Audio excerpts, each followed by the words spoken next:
Some of the most difficult people to deal with are not the enemies who come openly, but the ones who compete with you quietly. People who don't know who they are will often attach themselves to someone who does, and instead of building their own identity, they start copying yours. They mirror your words, your values, your strength, but then turn around and speak to you as if you're weak.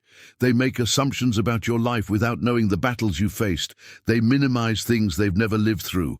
They speak over your story because they're intimidated by your survival. The Heavenly Father sees this.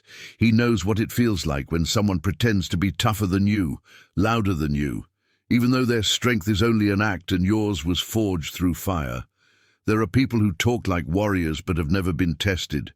People who joke about things that matter to you, as if mocking something sacred makes them feel braver.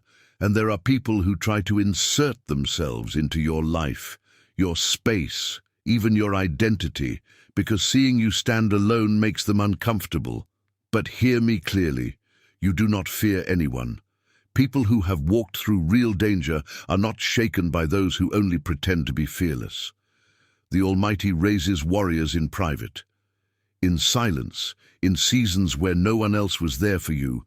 That is where your strength came from, not from noise, not from performance, not from pretending. People who perform strength fear being confronted with real strength, and real strength is never loud, it's never dramatic. It comes from the seasons where the Almighty refined you in silence.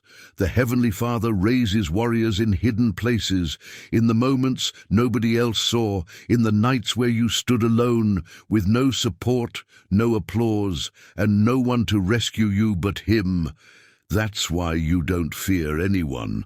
Once someone has survived real danger, they're no longer shaken by people who pretend to be fearless. So when someone tries to belittle you while imitating your character and the very traits they envy, when they speak to you like you're fragile but borrow your strength as if it belongs to them, when they twist your words or shadow your identity or insert themselves into your life uninvited, step back, not out of weakness, but out of authority, because you don't compete with pretenders, you don't chase approval, you don't explain yourself to those who speak without understanding. You don't explain yourself to people who only understand performance, not reality. You don't waste energy reacting to those who wear masks instead of truth. You protect your identity, you guard your spirit, and you walk with the confidence of someone the Almighty has already refined. Let people underestimate you, let them misread your silence, let them perform. True strength doesn't need an audience, it only needs purpose. And the Heavenly Father gives that to those He has brought through the fire.